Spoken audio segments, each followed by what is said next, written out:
Ito guys, habang nag-blue buff ako, namili ako ng item tapos hindi ko alam, nandito pala siya sa Gedli o nag-aabang, inagawan tuloy ako ng buff, nakalimutan niya ata na tap global link to. Naku po, matakot ka na. Pero charot lang. Kung gusto niyo pala ng freeload appliances guys, punta lang kayo sa profile ko, alin ko na yung bayo. Mga lean user din dyan, mag-ingay na kayo, 1v1 tayo, epic skin o, mag-PM lang kayo sa FB page ko guys.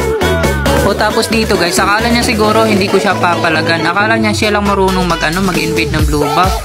Takot ka pala eh. Target lock na natin to guys. Sinabihan pa tayong mahina. Ano yun? Grabe ka naman par.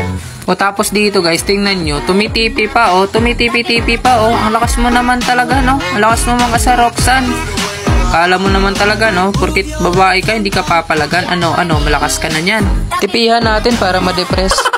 O tapos dito, balak pa niya talagang kukunin yung red buff. Papalag pa talaga, no? Wala ka talagang laban dito sa lingko.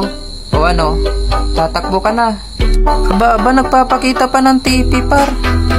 Tumatakbo lang naman. Tapos dito, muntikan pa tayong mamatay, oh. Awit nang yan. Pero okay lang yan.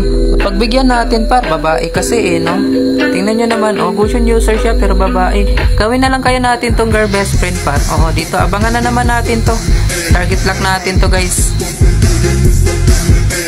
Kahit naglalag tayo dito par, tuloy pa rin natin yung pag-target lock natin nito kay Gusion. Ano? Diba? Napakalag par, grabe. Tapos dito, patay pa ako. Awit nang yan. Pero okay lang yan, ganun talaga ang buhay. Tapos dito, tumitipi pa, tapos dito, naglo-lord lang naman ako, tapos bigla siyang dumating sa buhay ko. Hindi. Dumating siya dito para agawin pala yung lord. Charot lang. Tapos dito, ayun. Pagtripan natin siya, guys. Tipi-tipihan natin. Akala na siguro makaka-uwi siya. Ayan. Deserve mo to. Tinulungan na kita umuwi. Tapos, ayun. Tumawag pa yung girl best friend ko dito. Mag-baby time daw kami, pero ayaw ko. Tapos, ayun. In-invite ko siya dito sa Classic para i-follow, pero hindi ko siya ma-follow kasi wala akong starlight.